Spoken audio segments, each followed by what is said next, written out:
Alors Mathieu Sapin, j'avais prévu une première question pour vous, mais en fait j'ai complètement changé. Ouais. Vous m'avez dit avant d'entrer en studio que vous étiez toujours accompagné de votre petit carnet.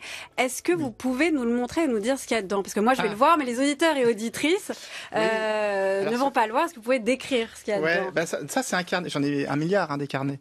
Mais celui-ci, il est pas très passionnant. C'est surtout des notes, comme un espèce de journal.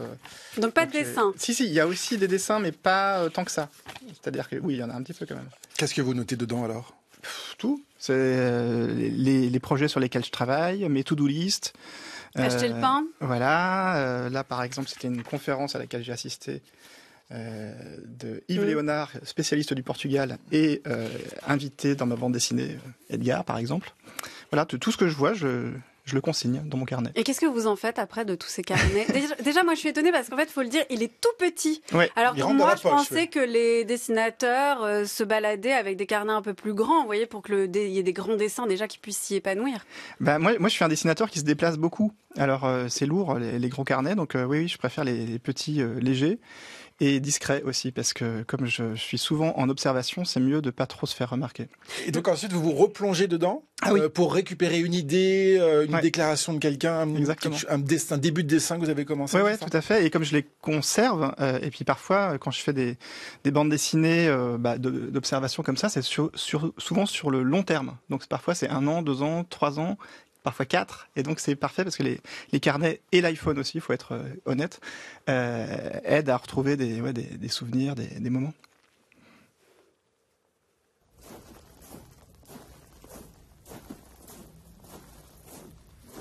Grândola Vila Morena, terra da fraternidade. O povo é quem mais ordena dentro de ti a cidade. Dentro de ti a cidade.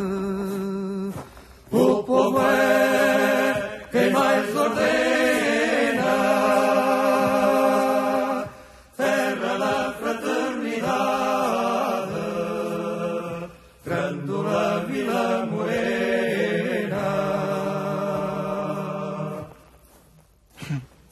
Mathieu Sapin, votre dernier album s'intitule Edgar de Lisbonne à Paris dans les pas de mon beau-père révolutionnaire.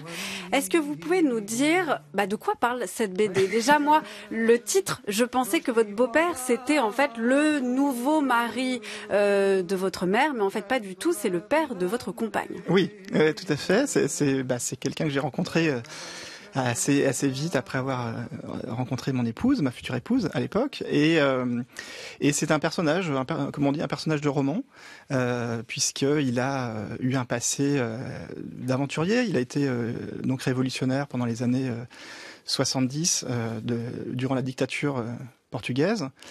Et depuis de longues années, il me racontait ses souvenirs, mais je lui prêtais pas toujours une oreille attentive, mais l'été qui a suivi le confinement en 2020, je ne sais pas pourquoi. Alors il faut dire une chose, c'est que mon beau-père, il connaît pas mes BD. Il a jamais lu mes BD. Bon Pourtant, elles sont chez lui. Ils ont une maison dans un petit village au bord de la mer. Et puis il faut dire qu'il parle français. On va revenir sur son histoire. Il parle bien français, mais il connaît pas mes BD. Il sait pas que j'ai fait des films. Il connaît pas trop ma vie et il pense que je suis un galérien qui fait rien de ça, qui dessine comme ça dans son coin. Donc on comprend pas trop avec qui sa fille s'est mariée, quoi. Voilà, mais il est très tolérant, donc ça passe bien. Et donc l'été 2020, je ne sais pas pourquoi, il m'a dit, tu sais Mathieu, tu devrais faire une BD sur moi, tu vas gagner beaucoup d'argent. Et ça m'a surpris parce que ne sachant pas ce que moi je faisais, je me suis dit que c'est drôle qu'il ait cette intuition. Et j'ai décidé de l'écouter et de me dire après tout pourquoi pas. Et à partir de là, j'ai commencé à noter dans mes carnets tout ce qu'il me racontait. Et c'est comme tout, quand on s'intéresse à un sujet, ça n'avait pas de fin. J'ai commencé à me passionner pour le Portugal, mais aussi sa vie. Et puis, il y a plein d'aspects, parce qu'il parle aussi beaucoup d'histoire, d'écologie, enfin, toutes sortes de choses. Mais à quel moment vous vous êtes dit que ça pourrait faire une bonne histoire? Parce que, on va revenir sur le personnage d'Edgar en lui-même, parce que c'est vraiment, comme vous le dites, un personnage de roman, enfin, de BD, parce qu'en plus, la manière dont vous le dessinez, les yeux parfois écarquillés, à un moment donné, il a l'air très menaçant, où il tient un appât dans la main, c'est très drôle, cette case-là. Mais à quel moment vous vous dites...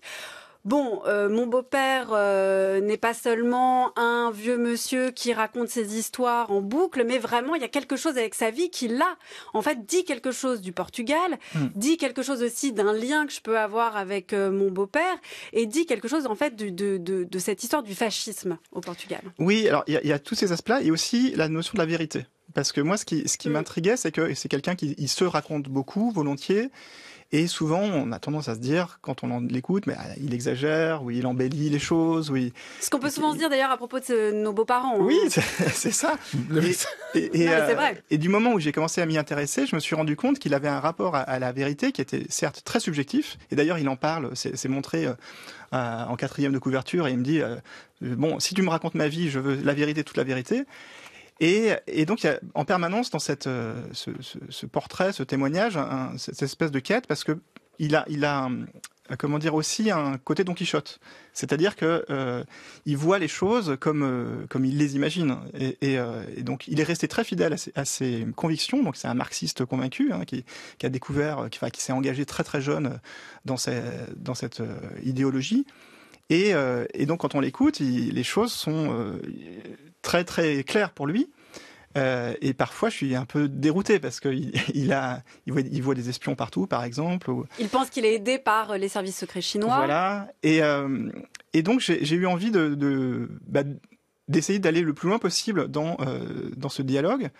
Par exemple, il va raconter qu'il est un descendant de Wellington. Donc Wellington, qui avait le général anglais qui avait vaincu Napoléon à Waterloo. Alors quand on dit ça comme ça, c'est complètement bizarre comme truc.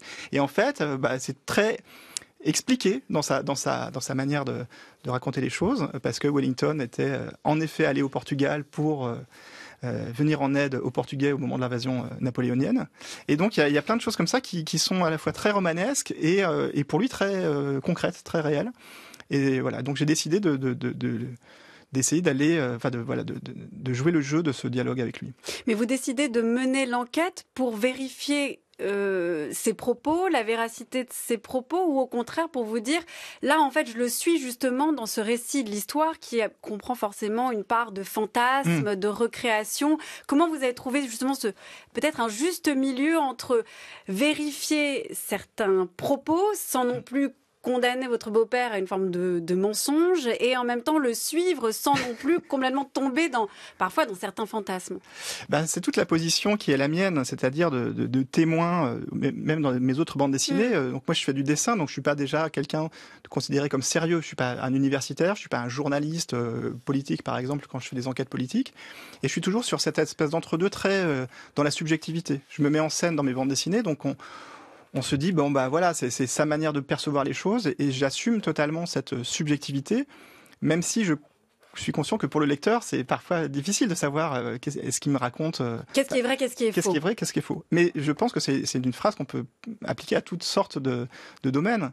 Et alors, en plus, moi, je suis le fils d'un archéologue, un scientifique, un chercheur, un historien qui, pour lui, voilà, tout est vérifié scrupuleusement.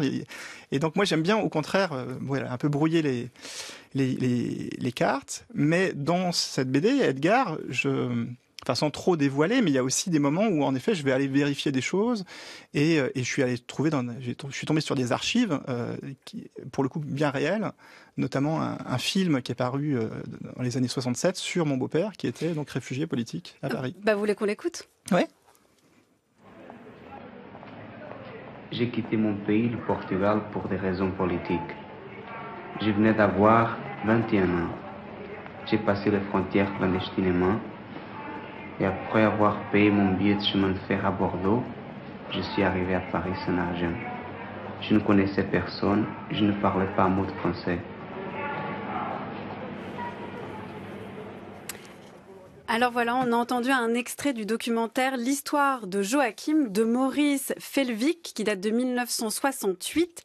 Dans votre BD, Mathieu Sapin, on vous voit donc partir sur les traces de l'histoire de votre beau-père. Il dit qu'il apparaît dans ce film-là, et vous allez à Paris, à la BNF. Alors, moi, j'avais l'impression que c'était vraiment un document très caché dans les sous-sols de la BNF. Là, on l'a trouvé à l'INA. Mais nous, on n'a pas l'image. Et vous restituez d'ailleurs dans votre BD les images en fait de ce documentaire. Donc là, vous découvrez votre beau-père à l'âge de 20 ans, c'est ça ? 21 ans. Oui, c'est très émouvant parce qu'on voit, c'est un film de 52 minutes. C'est pas juste un petit sujet. Et c'est comme les émissions envoyées spéciales ou quoi. Et le hasard a fait que ça a été centré autour de lui parce que, alors moi je pense, ma théorie c'est que comme il était assez beau gosse quand même, il est toujours. Mais c'est vrai qu'il est beau, on le voit jeune, il est très beau. Voilà. Donc je pense que le casting de l'émission a fait que ça s'est porté sur lui. Mais ce qui est encore plus intéressant pour moi, c'est que, on parlait de la vérité tout à l'heure, dans ce film-là, il n'y a pas son nom nulle part. Et le film s'appelle l'histoire de Joachim, qui n'est pas du tout son nom, et basé, enfin, c'est un documentaire, mais qui est quand même scénarisé, écrit sur les témoignages d'un Portugais qui ressemble à mon beau-père, mais qui n'est pas vraiment lui. Donc il y a toujours ce rapport à la vérité qui est un peu malléable, et qui va complètement dans le sens de mon album. Donc dans cet album, ce qui m'a frappé, c'est exactement ce que vous décrivez, Mathieu Sapin, c'est en fait toute cette question d'écart. C'est-à-dire toujours un écart, c'est-à-dire qu'il n'y a pas fiction et réalité, il y a toujours les deux en même temps, et même dans votre manière de vous mettre en scène vous-même. C'est-à-dire que Edgar est un personnage en tant que tel, et vous aussi, vous êtes un personnage en tant que tel. Cet album joue vraiment sur cette confrontation, en fait, entre ces deux personnages. Comment vous avez voulu vous dessiner en confrontation à votre beau-père, sachant que vous-même, dans la réalité, vous vous connaissez, vous faites des dîners de famille ensemble, des vacances ensemble. Tout ça est très intuitif, mais je savais que ce serait la cohabitation de nos deux personnages, puisque, comme vous l'avez dit, moi je me mets en scène, et donc j'ai un personnage qui a fini par se développer d'un album à l'autre, qui est à la fois moi et en même temps... C'est le même personnage que vous développez, c'est toujours le même caractère pour vous. Vous changez pas, vous insistez pas sur des facettes différentes en fonction des albums. Mon personnage évolue, donc il évolue d'un album à l'autre. On en apprend un peu plus sur moi, et moi-même j'en apprends plus sur moi aussi, mais comme je ne sais pas ce qui m'attend, j'ai la chance de vivre des choses assez passionnantes et de pouvoir observer des terrains aussi variés que la politique, le cinéma ou autre. J'ai l'impression d'être à la fois spectateur et acteur de ma vie, et qui est assez palpitante, je dois le dire. Donc je savais que la confrontation entre mon personnage et lui ferait une alchimie qui serait intéressante. Alors, est-ce que vous pouvez nous décrire Edgar quand même ? Ah ouais. Alors Edgar, d'abord c'est pour dire les choses, c'est pas son vrai nom. J'ai utilisé un nom que lui-même a créé parce qu'il écrit des textes de géopolitique parce qu'il a plein de solutions pour que les choses aillent mieux dans le monde. Et vous les avez lus ces textes d'ailleurs ? Oui, bien sûr. Est-ce qu'ils sont bien ? Est-ce qu'il y a des vraies solutions ? Il y a des choses où vous êtes dit... Applicables. Lui, il aimerait bien que je les soumette à Monsieur Macron, par exemple, ou autre. Vous qui évoluez dans les hautes sphères du pouvoir, voilà. Mais c'est vrai, en fait, vous pourriez. À l'occasion, il faudrait que je le fasse. Après, c'est curieux parce que c'est entre le texte de géopolitique et la poésie aussi. Il est très féru de poésie. Donc c'est pas forcément applicable immédiatement, mais il y a certainement des bonnes choses. Mais donc Edgar, c'est quelqu'un qui, moi ce qui m'a frappé, c'est que donc très engagé, donc révolutionnaire, marxiste convaincu. Déjà, ce qui m'a intrigué, c'est le rapport à l'engagement. Aujourd'hui, il y a beaucoup de gens, j'en croise, qui me disent moi je suis révolutionnaire. Mais c'est facile aujourd'hui d'être révolutionnaire comme ça. Il n'y a pas de risque vraiment. Et puis il y a peu de gens qui appliquent véritablement leurs convictions. Alors que lui, c'est quelqu'un qui est né dans un milieu très modeste au Portugal dans les années 40, je crois, ou fin des années 30, et qui tout seul, j'allais dire, s'est construit une idéologie parce qu'il a quitté le foyer familial très tôt et est parti vivre à Lisbonne. Il avait 15-16 ans. Et le hasard de la vie fait qu'il a rencontré des cellules de résistance à la révolution, à la dictature, à la dictature de Salazar. Et voilà, et donc le gars se met à lire Marx, à lire aussi Mao Tse-tung, etc. Et il n'a jamais varié. Et aujourd'hui, il est toujours le même. Il a toujours ses convictions chevillées au corps. Alors, dans la BD, par exemple, on voit qu'il finit par quitter le Portugal parce que, comme tous les jeunes Portugais dans les années 60, il y avait les guerres coloniales et on les envoyait se faire massacrer en Afrique. Lui, ça le tentait pas, comme plein de gens, il a fini par quitter aussi le Portugal parce qu'il était en plus, comme il était dans des cellules révolutionnaires, il était menacé. Et il arrive à Paris. Mais pour lui, Paris, c'était une étape. Il voulait aller en URSS. On le voit d'ailleurs essayer d'aller en URSS. Donc, c'est dire s'il est convaincu. Bon, ça n'a pas marché. Il a fini par revenir à Paris. Et alors, ces moments sont assez drôle en fait. Il y a quand même ce sujet très sérieux en fait. Là, pour votre beau-père, la révolution, c'est pas drôle en fait. Il y a vraiment le fascisme qui est là, il veut fuir.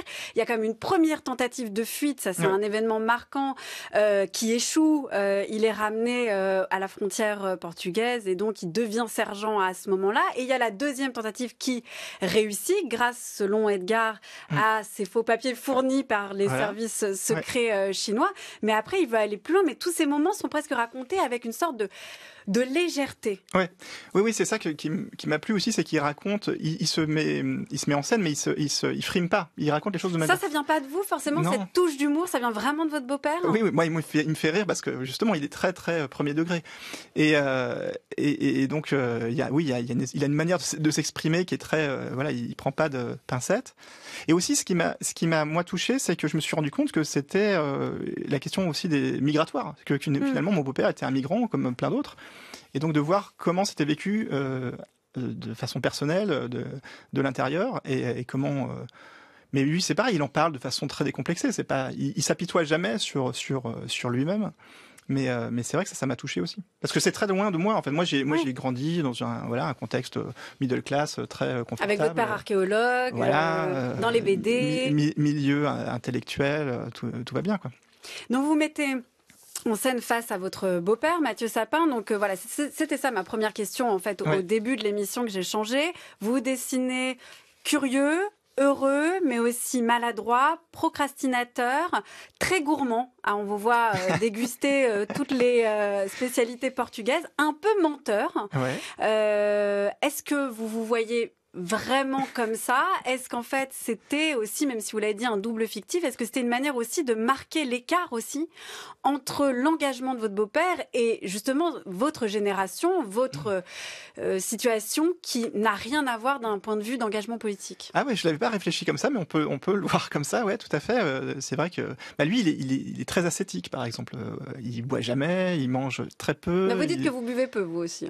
Oui, non, mais quand même, je bois comme tout un chacun. Je suis pas un alcoolique, mais non, mais lui, il me traite d'alcoolique, par exemple. Si je bois un verre de vin ou un café, je suis un drogué. Alors, il vous voit pas au café manger toutes les pâtisseries. Voilà. Et si je prends un taxi, je suis un bourgeois, donc ouais. Donc vous vouliez vraiment marquer aussi vous avez parlé de l'engagement révolutionnaire, c'est-à-dire quand vous entendez des gens aujourd'hui en France dire moi je suis révolutionnaire, vous vouliez marquer aussi cette idée de différence d'engagement politique, c'est-à-dire on peut pas parler d'un engagement politique de la même manière quand on a été sous un régime dictatorial au Portugal et maintenant pour vous c'était une manière de dire ça? Disons que c'est pas la même chose. Je pense qu'il y a un certain nombre de gens qui se disent révolutionnaires, mais c'est aussi une posture parce que ça fait bien. Et maintenant, pourquoi pas, mais voyons s'ils étaient vraiment en situation, comment ils se comporteraient. Ce qui est frappant aussi sur Edgar, c'est que cet engagement politique-là, il n'est pas non plus héroïque, je dirais. C'est-à-dire qu'en fait, c'est pas il n'y a pas d'éclat forcément. C'est-à-dire qu'il fuit le Portugal, mais d'une part, vous ne le racontez pas, et il ne le raconte pas avec gravité, peut-être avec sérieux, mais aussi avec de l'humour et de la distance. Mais on le voit pas, c'est pas un grand homme, en fait. Ouais. Ça, c'est quelque chose qui est vraiment frappant. Oui, alors, c'est curieux parce que moi, j'ai pas un plan sur plusieurs années sur les albums, ce que je vais faire, mais c'est vrai que par le passé, j'ai traité de personnages qui sont plus grands que nature, que ce soit Gérard Depardieu ou des présidents de la République. Et on m'avait fait une réflexion lors d'une rencontre avec des étudiants il y a quelques années où quelqu'un me disait mais en fait vous ne vous intéressez qu'aux personnes qui sont dans la lumière et qui sont puissantes. Et ça m'a embêté cette question parce que c'était à la fois pas faux et en même temps c'était pas une volonté de ma part. Vous n'en étiez pas rendu compte? Disons que c'était des occasions qui m'ont été données de suivre ces personnes, et bien sûr, ça m'intéresse. Mais ça ne veut pas dire que des personnes moins exposées ne sont pas intéressantes. Et donc, je pense que cet album, Edgar, est un peu ma réponse à la question, en disant, voilà, quelqu'un qui est totalement inconnu, si on s'intéresse, on se rend compte qu'il y a des choses passionnantes aussi. Et en tout cas, c'était comme ça que je l'ai ressenti. Parce que c'est ça le paradoxe aussi de ces moments-là historiques, mais même en général de la politique, c'est qu'en fait, il y a des grands hommes, et puis en fait, il y a une foule de personnes qu'on appelle la masse, qu'on rend souvent anonymes, qui sont pas des anti-héros, mais qui ne sont pas des héros, mais qui sont un peu entre les deux. Et ça, c'est votre beau-père, mais ça peut être aussi, ça peut nous qualifier, nous, aujourd'hui aussi, actuellement. Oui, c'est aussi le processus de médiatisation qui fait qu'on va mettre en lumière quelqu'un. Et puis moi-même, je le ressens, c'est très agréable d'être dans la lumière, d'être valorisé. Et dans son cas, dans le cas d'Edgar, je pense qu'il y a quelque chose comme ça qui est c'est quelqu'un de complètement discret, effacé, et en même temps, je pense que s'il m'a demandé, c'est lui qui m'a proposé, il y a aussi ce besoin de finalement qu'on rende justice à ce qu'il a fait dans l'histoire. Oui, je pense. C'est ce que j'allais vous dire. Si on revient au début de la conversation, c'est lui qui vient vous alerter. Regarde, moi aussi, mon histoire est intéressante. Voilà. C'est ça qui est amusant. Ouais. Et sachant qu'il l'avait fait plusieurs fois sous différentes manières, mais sans jamais vraiment me dire, voilà, fais une BD sur moi. Qu'est-ce que ça représente pour lui il l'a vu d'ailleurs. Est-ce que celle-là, il l'a lu? Alors, je vais bientôt au Portugal, donc je vais lui remettre l'album. Ouais. Il a lu des pages, il a lu la plupart des pages, pas les pages, parce qu'il y a aussi, je fais des digressions par moment, donc les pages qui ne le concernent pas directement, je lui ai pas fait lire. Mais non, il a lu, il a lu l'essentiel de l'album. Il n'est pas intervenu dans le récit, dans ce que lui peut dire, dans ses dialogues. Pas dans le sens d'une correction, mais plus des choses techniques. Par exemple, quand je raconte des séquences à Paris, je lui ai raconté un dialogue qu'il m'avait relaté et je lui montre la page. Il vient me dire mais non, mais c'était pas là, c'était dans une réunion, il y avait beaucoup plus de personnes. Alors je me dis mince, il va falloir que je dessine tous ces gens.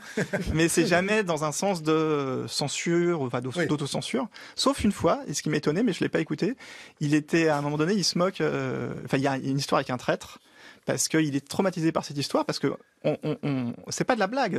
En effet, il était dans des cellules de résistance, et il y a des moments où c'est comme dans la résistance pendant la Seconde Guerre mondiale, ça se passe mal, et il y a des morts. Et donc, à un moment donné, il a été pris dans une espèce de guet-apens, et quelqu'un a fini par trouver la mort à l'issue de ce guet-apens.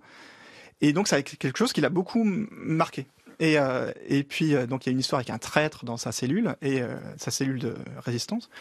Et je lui demande, moi j'essaie d'imaginer, j'essaie de créer des images. Donc je lui demande à quoi il ressemble le traître. Il me dit, il réfléchit, il me dit, il ressemble à Emmanuel Macron. Et donc moi ça m'a fait rigoler.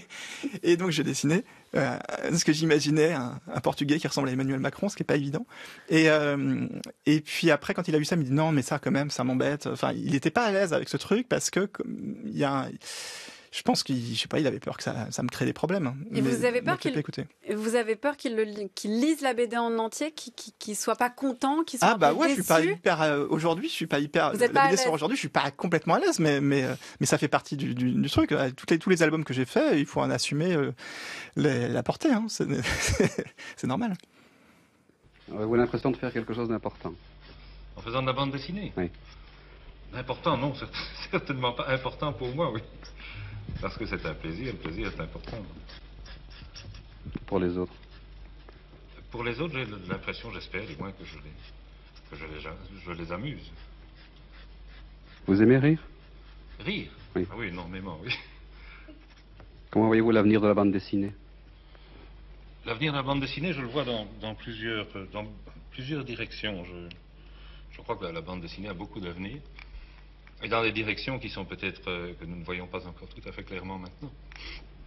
Je crois que pour l'instant la bande dessinée est non pas tellement prise plus au sérieux, mais les barrières se sont abaissées. C'est-à-dire que le grand public, un public plus vaste, un public adulte déjà, lit la bande dessinée avec moins de complexe qu'avant. C'est-à-dire un plus grand nombre d'auteurs peuvent s'y intéresser, des auteurs qui n'ont pas fait de la bande dessinée jusqu'à présent. 12h, 13h30, les midis de culture. Géraldine Mosna-Savoie, Nicolas Herbeau. Mathieu Sapin, on voulait vous diffuser la voix de Tommy Ungerer ou de Johan Sfar ou de Christophe Blain ou de Riyad Satouf, mais tout a déjà été fait. On vous a déjà tout proposé dans les émissions de radio. Donc c'est la voix de Franquin, qui est le créateur de Gaston Lagaffe. Est-ce que vous l'aimez bien, Franquin ? J'adore, notamment Gaston, surtout Gaston. Et c'est curieux, c'est drôle qu'on en parle parce que c'était une révélation pendant le confinement justement. J'avais la chance d'être dans la maison où j'ai grandi pendant ces mois de confinement et ce qui m'a beaucoup donné de la joie, c'était de lire Gaston, de me replonger parce que c'était mes albums quand j'étais petit, mais de voir que ça reste très Gaston, c'est intemporel et il y a un truc très subversif aussi qui me plaît beaucoup. Il y a même quelque chose presque de similaire entre votre double fictif Mathieu Sapin et Gaston Lagaffe, cette manière un peu d'être à distance des choses. Et tout. Ça vous plaît pas que je vous compare votre double à j'ai regardé ses yeux, je me suis pas vu venir. Oui, mais puis j'ai senti que Nicolas Herbeau se tournait vers moi, genre tu oses lui dire ça. Non, j'aime beaucoup. Non, mais j'ai un côté Gaston, je suis assez gaffeur. Et dans ce questionnaire, ce qui m'a amusé, alors il date de 1969, on n'a pas retrouvé le nom du journaliste. C'est belge, on dirait. C'est à la RTBF, tout à fait. Ouais, à la RTBF, qui pose des questions et j'ai l'impression que Franquin reste un petit peu à distance, c'est-à-dire qu'il n'est pas très très généreux comme ça. Alors je voulais vous reposer les questions qui sont posées à Franquin et on va voir ce que vous répondez. Je me concentre. Ouais. Avez-vous l'impression de faire quelque chose d'important en faisant de la BD? Alors, oui et non. C'est-à-dire que moi, j'ai un rapport très léger à ce que je fais et je prends avant tout du plaisir. Exactement comme Franquin, en fait. Ouais. Et je suis très, je pense, connecté aux gamins que j'étais, qui dessinaient, qui adoraient dessiner. Et donc, pour moi, ça, c'est vraiment la chance que j'ai, c'est de tous les jours, de prendre du plaisir à faire ce que je fais. Après, je pense, traiter de choses importantes. Et donc ça, j'essaye de pas le faire à la légère, mais c'est un va-et-vient. Mais je me prends pas au sérieux. Voilà. Est-ce que vous avez l'impression de faire quelque chose d'important pour les autres ? Moi, ça me fait plaisir quand, par exemple, je croise des gens qui me disent « Ah, j'ai lu votre BD que vous avez fait sur Libération et je suis devenu journaliste à cause de cette BD. » Ça m'est arrivé. Alors, déjà, on prend un coup de vieux, mais parce que c'est une BD que j'ai fait en 2011. Mais là, on se dit « Mais c'est génial, quoi. Je pensais pas que... » Voilà, enfin, directement, ça touche beaucoup. Ouais. J'en reviens à votre beau-père. Elle va être importante pour lui. Parce que mon questionnaire, après, n'est pas fini. Donc. J'ai bien compris. Elle est importante pour lui, cette BD.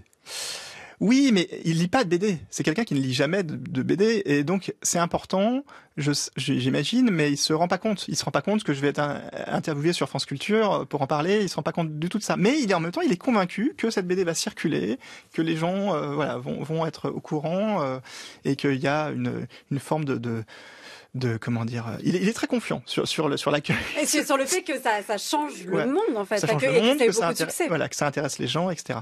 Mais il mesure pas la répercussion. Ouais. Est-ce que vous aimez rire ?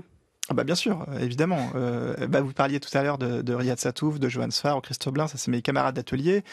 Et je ris tous les jours avec eux, soit en direct avec Christophe Blain qui partage une pièce avec moi, soit avec les autres à distance. Mais oui, j'aime beaucoup rire. D'ailleurs, ce qui est très frappant dans Edgar, dans votre album Edgar, c'est qu'il y a beaucoup de blagues au moment où il y a des petits inserts, vous faites des petits points historiques. Et c'est assez drôle parce qu'en fait, d'un côté, on a la restitution historique pour le coup assez objective, très objective d'ailleurs, mais avec par exemple Salazar qui dit tiens je vais faire un régime fasciste, ah ouais trop cool. Ça m'a fait hurler de rire. C'est drôle parce que beaucoup de gens se marrent sur cette séquence Salazar. J'avais pas imaginé. Oui, vous avez rendu Salazar assez drôle finalement. Ouais. D'ailleurs, ça me fait penser que j'avais eu l'occasion de croiser le réalisateur Jacques Audiard et qui avait agacé mon épouse, donc qui est portugaise, en lui disant mais vous, votre dictateur Salazar, il est quand même pas très il fait pas très peur, il est pas. Alors que Franco, ça a de la gueule, ou Hitler, n'en parlons pas. Mais bon, Salazar, il est un peu, mais bof. Et c'est vrai que là, vous le tournez en ridicule. Et voilà. Et donc ma femme, elle savait pas si elle devait être vexée ou pas que son dictateur soit pas si terrible que ça. Oui, mais d'ailleurs, votre femme, ça l'a pas gêné que vous mettiez en scène son père? Dans une BD ? Évidemment, elle était pas très. Oui, ça l'a un petit peu, comment dire. Oui, ça fait bizarre. bien sûr. Mais ça l'a touché aussi, parce que c'est aussi une déclaration, c'est quelque chose, c'est quand même un bouquin de 150 pages sur son père, donc faudrait lui poser la question, mais ça va. Elle a appris des choses sur son père? Oui, elle a appris beaucoup de choses. Elle, et puis aussi mes filles, bien sûr. Ouais.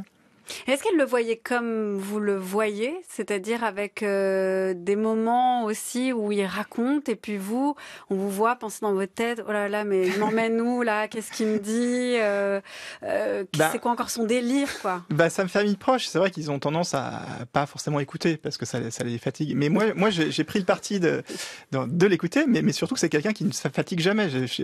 Dans l'album, on voit des promenades dans Lisbonne où il marche pendant des heures, où j'en peux plus, et c'est quelqu'un qui a une résistance physique aussi assez impressionnante. Oui. Alors la dernière question qui est posée à Franquin, mais ce ne sera pas notre dernière question, c'est comment voyez-vous l'avenir de la BD ? D'un côté, je suis très optimiste parce que c'est un médium qui est en plein développement. Alors, faut bien se rendre compte qu'en France et en Belgique, mais on est un pays... C'est des pays où la bande dessinée a une place complètement à part. Il n'y a pas d'équivalent à l'étranger. Il y a une offre, une variété, une richesse qui est complètement incroyable. Tous les sujets sont traités et comme c'est un peu sous-entendu dans l'interview d'avec Franquin, mais encore plus aujourd'hui, maintenant, tout le monde en lit et c'est ma preuve. Je suis à ce micro. C'est aussi considéré par les médias comme un sujet comme un autre. Après, si on est moins optimiste, j'ai un copain qui revient de Corée qui me dit que là-bas, maintenant, c'est le webtoon qui a pris complètement... c'est quoi le webtoon ? Le webtoon, c'est la BD sur les téléphones portables. Et donc, les gens consomment, enfin les jeunes surtout consomment ça. Donc, ce que je veux dire, c'est que la bande dessinée telle qu'on en parle, elle est surtout l'affaire d'adultes aujourd'hui, qui étaient des anciens enfants qui en lisaient.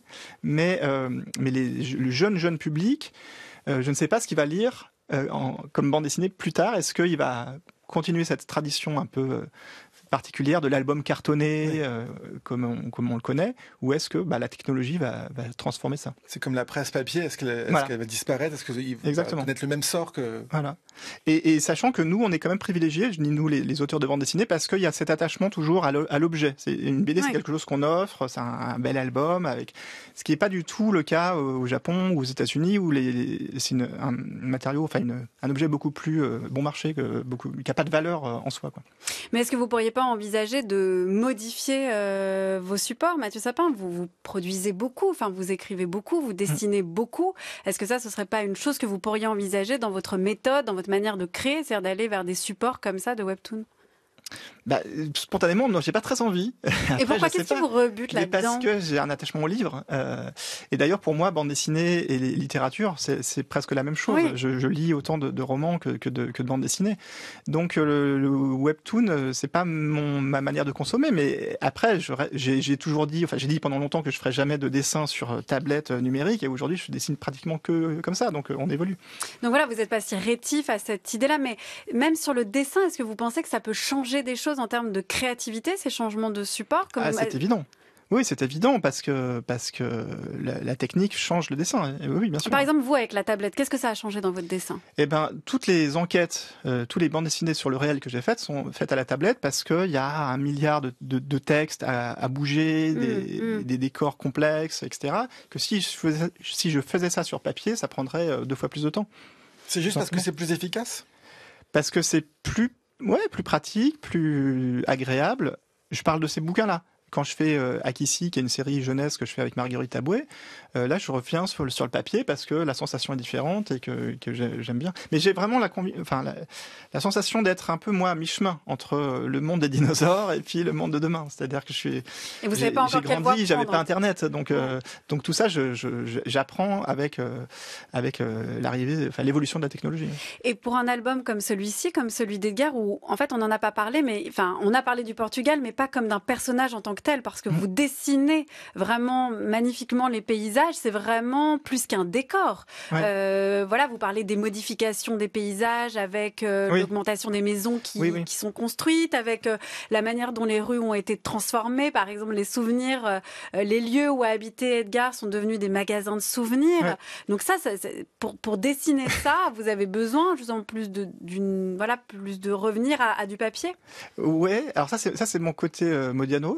je voulais raconter justement aussi le passage du temps et montrer comment ce pays se transforme. Ça fait 20 ans que j'y vais plusieurs fois par an et j'ai vu l'évolution accélérer avec le tourisme de masse. Il y a un deuxième aéroport à Lisbonne, un deuxième terminal qui s'est créé. Et puis il y a des hôtels qui poussent comme des champignons. Tous les logements sont dédiés au Airbnb, etc. Donc ça, c'est quelque chose que je voulais montrer parce que c'est une ville, Lisbonne, qui est très attachante, mais qui devient une espèce, qui risque de devenir une espèce de Montmartre, quoi. Donc c'est assez étonnant d'être témoin de ça. Donc je voulais raconter ça, mais le papier, je l'utilise dans des carnets, alors que j'ai pas pris avec moi aujourd'hui, mais en effet je dessine beaucoup, pour le coup, plus du dessin direct dans des carnets. Ouais. Et ça, c'était un vrai défi de dessiner un paysage plus qu'Edgar ou vous-même ou d'autres personnes. Alors à la vérité, c'était le point de départ de ce livre. Le vrai point de départ, c'est une résidence à laquelle je suis invité en 2012 à Lisbonne, à l'ambassade de France. Et donc pendant 10 jours, j'ai carte blanche pour faire ce que je veux sur Lisbonne. Et donc je voulais faire un livre. Au début, j'avais une idée de polar. Racontez effectivement. J'avais envie d'être un peu sur les traces de l'écrivain Tabouki, etc. Et puis en fait, j'ai vraiment essayé. J'ai noirci des tonnes de pages, mais ça prenait pas. Et c'est du moment, et donc j'avais envie d'utiliser ce décor, en effet, la côte portugaise, Lisbonne, parce que je trouve ça un décor très très inspirant. Mais je trouvais pas quoi raconter. Et c'est quand Edgar me propose de raconter sa vie que je me dis, voilà, c'est parfait, ça va me donner un prétexte idéal pour dessiner le Portugal. Merci beaucoup, Mathieu Sapin. On peut lire donc la vie d'Edgar et découvrir le Portugal avec cette BD Edgar de Lisbonne à Paris dans les pas de mon beau-père révolutionnaire. C'est aux éditions d'Argo. J'en profite aussi pour signaler que le 19 octobre sort L'œil du loup d'après Daniel Pénac chez Nathan Jeunesse. Et pour finir, Mathieu Sapin, vous avez le choix. Le choix pour écouter une chanson soit sur les héros, soit sur les anti-héros. Oh, anti-héros.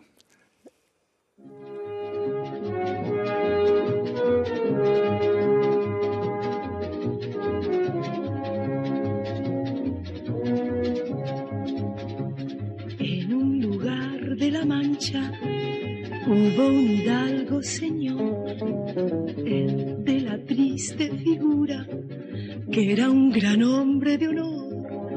Los libros cuentan la historia del caballero español que haciendo el bien recorría la tierra de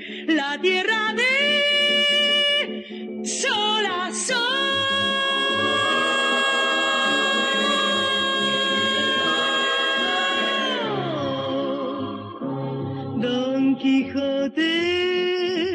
Don Quijote jamás rendía su lanza y al bueno de Sancho Panza. Monabel, Don Quijote, dommage, vous avez loupé Mathieu Sapin, David Bowie, version motorette qu'on vous voit écouter dans votre BD. Un grand merci à vous et un grand merci à l'équipe des Midi Culture qui sont préparés par Aïssatou Ndoye, Anaïs Isbert, Cyril Marchand, Zora Vignier, Laura Dutèche-Pérez et Manon Delacelle.